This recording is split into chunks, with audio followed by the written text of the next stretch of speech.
أعوذ بالله من الشيطان الرجيم. بسم الله الرحمن الرحيم. ما يود الذين كفروا من أهل الكتاب ولا المشركين أن ينزل عليكم من خير من ربكم والله يختص برحمته من يشاء والله ذو الفضل العظيم. ما يود الذين كفروا، کسی طرح نہیں چاہتے وہ لوگ، کفروا جو انکار کرنے والے ہیں، من اہل الکتاب یعنی اہل کتاب میں سے، ولا المشرکین اور مشرکین میں سے، ان ينزل علیکم یہ نہیں چاہتے کہ تمہارے اوپر بواسطہ نبی کے نازل ہو من خیر کوئی بھی خیر، من ربکم تمہارے رب کی طرف سے ہو، واللہ حالانکہ اللہ رب العالمین یختص مختص فرماتے ہیں برحمتہ اپنی خاص رحمت کے ساتھ، من یشاء جس کو چاہتے ہیں، واللہ ذو الفضل العظیم اور اللہ ایسا احسان کرنے والا ہے جس کی کوئی وجہ نہ ہو، العظیم اور وہ بھی بہت بڑا۔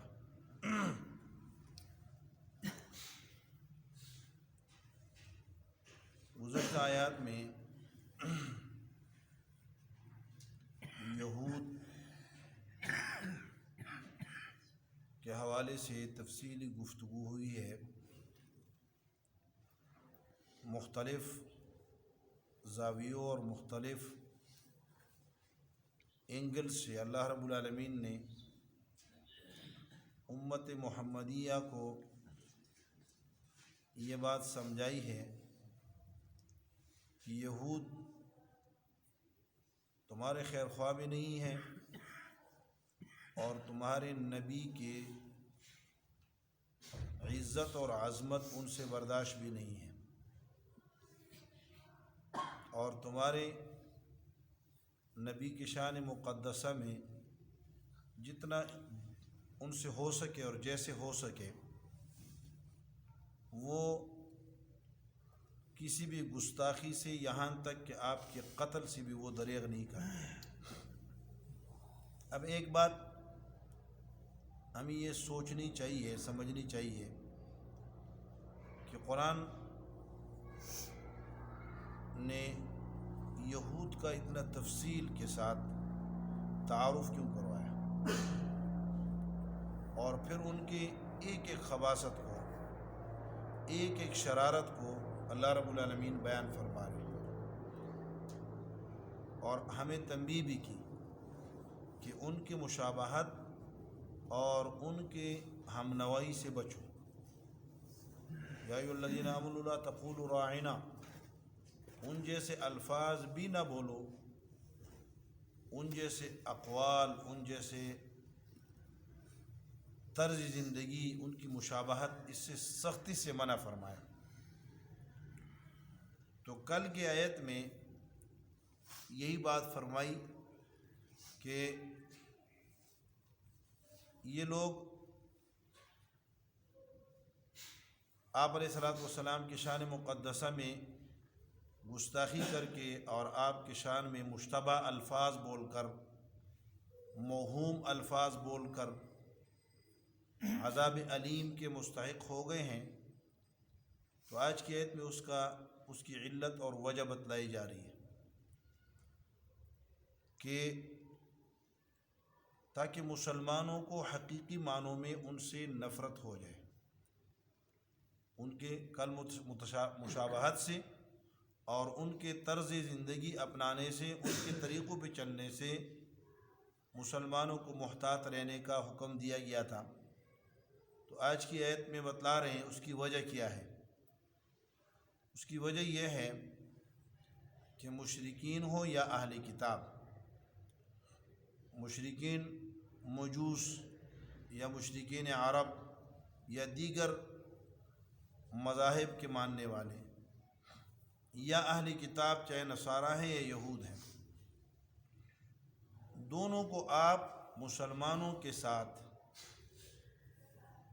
ایک دلی نالگی اور دلی تمنا ان کی یہ ہے کہ تمہارے اوپر مسلمانوں کو کوئی خیر اور کوئی بلائی نہ پہنچے، مسلمانوں کے پاس کوئی ایسی چیز نہ آئے جس سے مسلمانوں کو فوقیت اور برتری حاصل ہو۔ یہ ان کی غرض ہے، ان کی زندگی کا مقصد ہے۔ تو اس مقصد کے حصول کے لیے اب خیر کیا ہے؟ خیر ہر وہ چیز جس سے انسان کو دنیا یا آخرت میں فائدہ پہنچے، اور خیر کی جڑ اور بنیاد وہ وحی ہے، تمام خیر، کیونکہ خیر ایمان ہے۔ ایمان اگر ہے تو انسان کو خیر پہنچے گا اللہ کی طرف سے، بھلائی پہنچے گی۔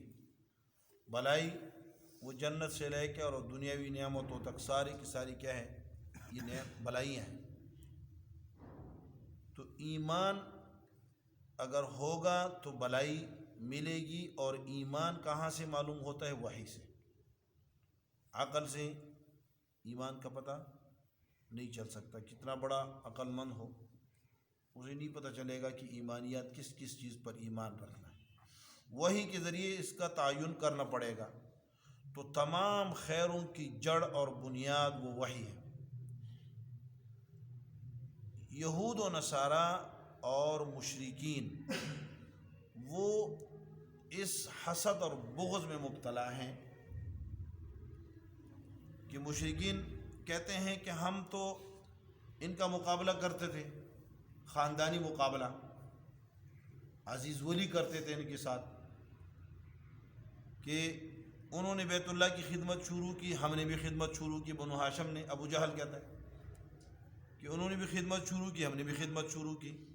انہوں نے مہمان نوازی شروع کی، ہم نے مہمان نوازی شروع کی۔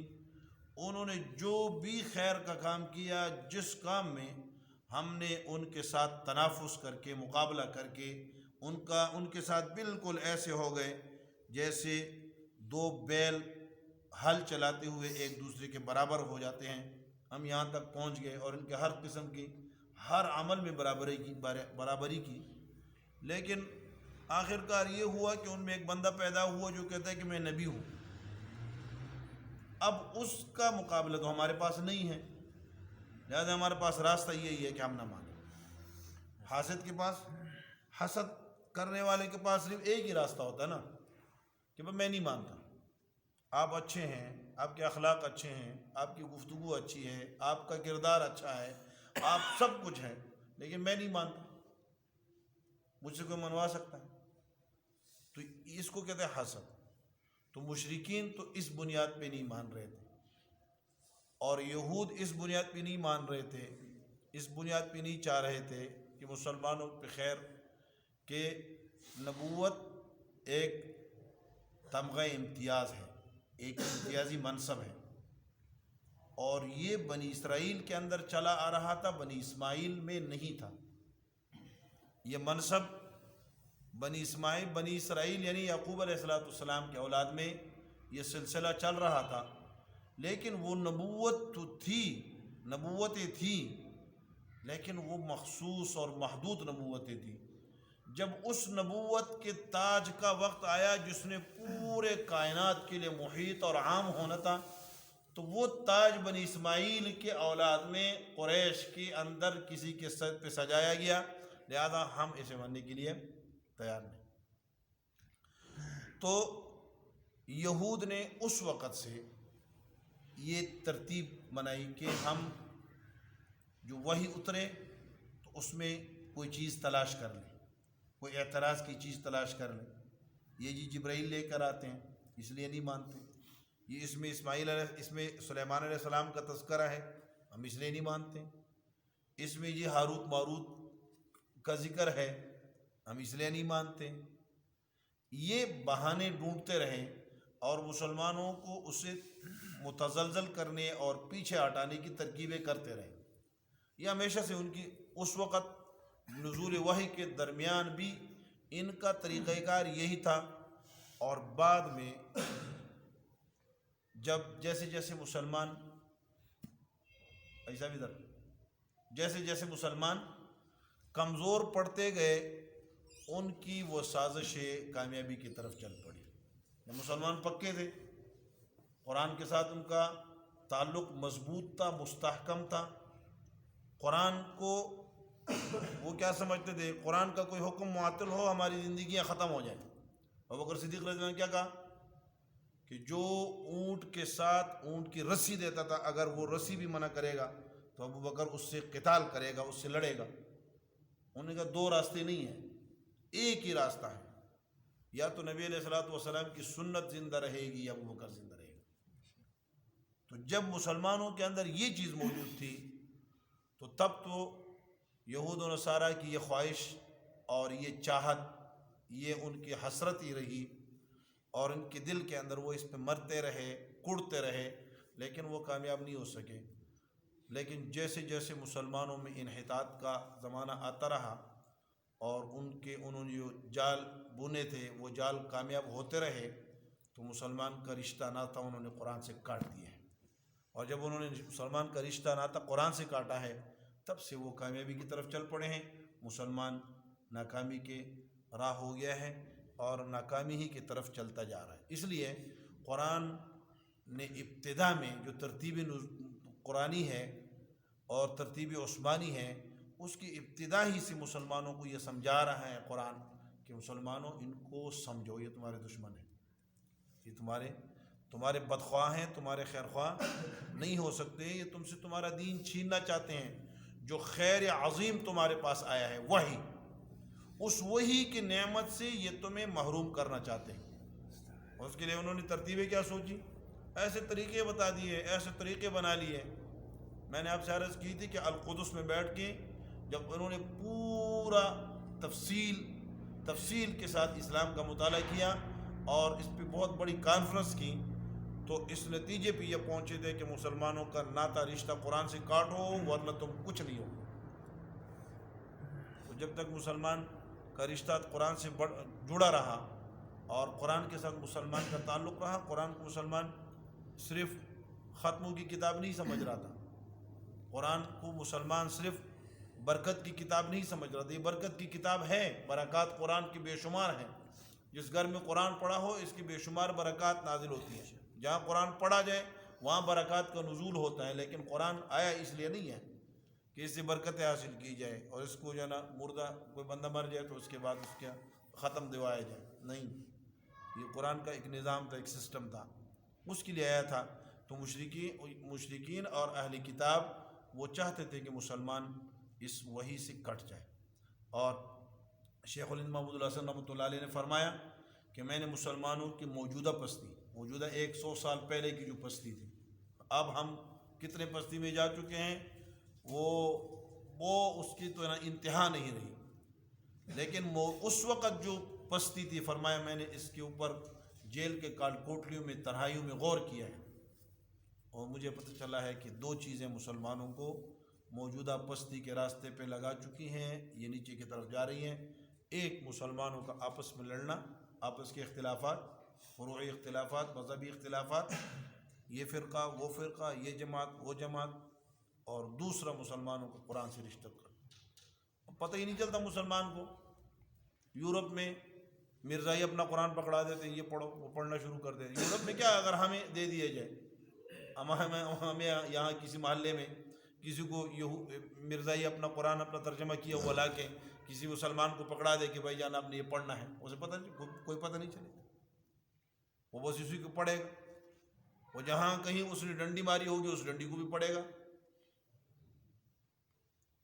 تو اللہ رب العالمین نے یہ بات سمجھائی ہے، فرمایا ما یود الذین کفروا، نہیں چاہتے دل سے، ود اور ود محبت الشیء مع تمنی، کسی چیز کی محبت اور اس کی تمنا اور آرزو کے ساتھ، دلی آرزو اور دلی تمنا کے ساتھ جو محبت ہوتی ہے اسے ود اور ود کہتے ہیں.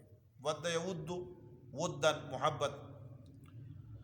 تو یہ ان کے دل کے گہرائی میں یہ بات پڑی ہوئی ہے کہ یہ نہیں چاہتے کہ مسلمانوں کے اوپر کوئی خیر نازل ہو. اور وہ خیر عظیم کیا ہے؟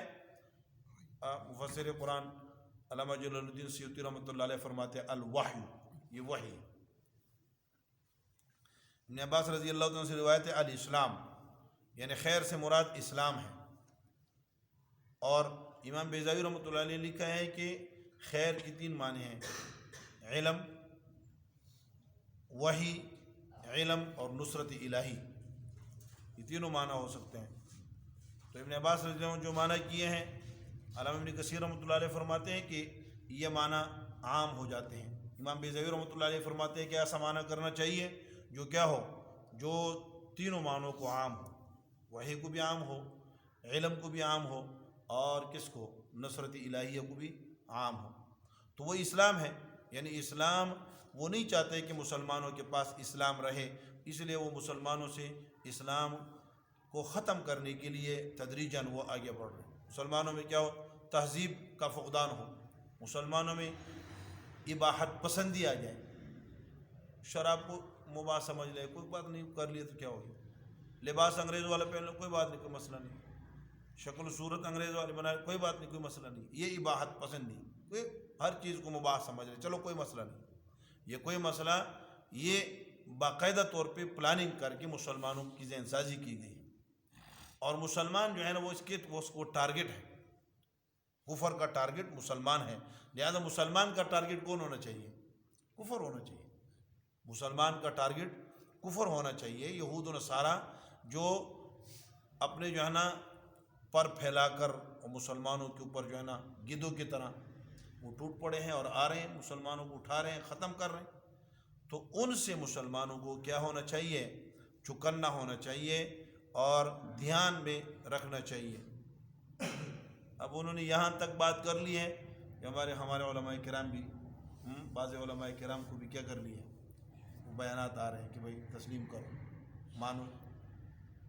اب کیا اللہ ما یود الذین کفروا من اہل الکتاب، یہ من بیانی ہے کفروا کا، یعنی اہل کتاب وللمشرکین، وللمشرکین، اور یہ لا زائدہ ہے، یعنی مشرکین بھی نہیں چاہتے دل سے، اور اہل کتاب بھی نہیں چاہتے. کیا نہیں چاہتے؟ ان ینزل علیکم، کہ اترے تمہارے اوپر یعنی بواسطۃ نبیکم، تمہارے نبی کے واسطے سے، کیونکہ میرے اور آپ کے اوپر تو قرآن نہیں اترا نا، بواسطۃ پیغمبر اترا ہے.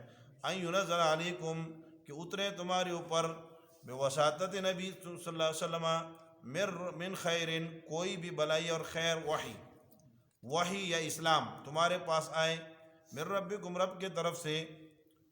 تو واللہ یختص برحمتہ من یشاء، اللہ مختص فرماتے ہیں اپنے رحمت سے جس کو چاہتے ہیں.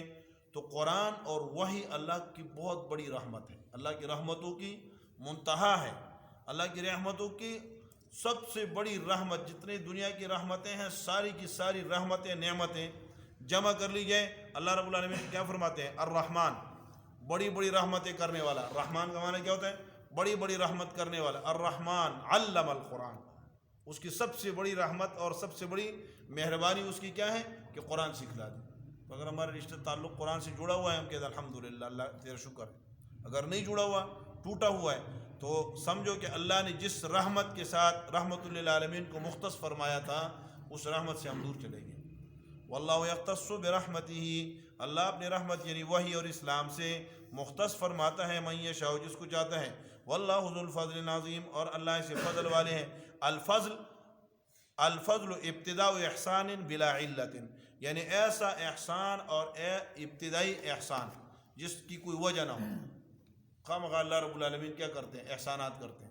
ہم نے اللہ سے کہا کہ اللہ ہمیں مسلمان بناؤ، اللہ نے کہا نہیں، تمہیں ہم نے مسلمان کے گھر میں پیدا کر دی، تمہیں کلمہ کی توفیق دے دی، تمہیں قرآن پڑھنے کی توفیق دے، قرآن کا طالب علم بنا دیا. یہ اللہ رب العالمین کے ایسے احسانات ہیں جس کا ہماری طرف سے کوئی وجہ نہیں ہے کہ اللہ کرے. تو اللہ فضل والے ہیں، احسان والے ہیں. اللہ رب العالمین ہم پر اپنے احسان اور فضل کو قائم اور دائم رکھیں، اور اللہ رب العالمین ہمارا رشتہ، ہمارا ناطہ، ہمارا تعلق قرآن عظیم کے ساتھ مضبوط فرمائیں. اللہ ہمیں قرآن کو سمجھنے، قرآن کو سیکھنے اور قرآن کے مطابق عمل کرنے کی توفیق نصیب فرمائے۔ اللہم صلی وسلم علی سیدنا و مولانا محمد وعلی آلہ وصحبہ وبارک وسلم تسلیما کثیرا کثیرا۔ ربنا تقبل منا انک انت السمیع العلیم وتب علینا یا مولانا انک انت التواب الرحیم۔ اللہم اہدنا واہد بنا واجعلنا سببا لمن اہتدى۔ اللہم انا نسألک علما نافعا وعملا متقبلا ورزقا حلالا طیبا واسعا وشفاء من کل داء۔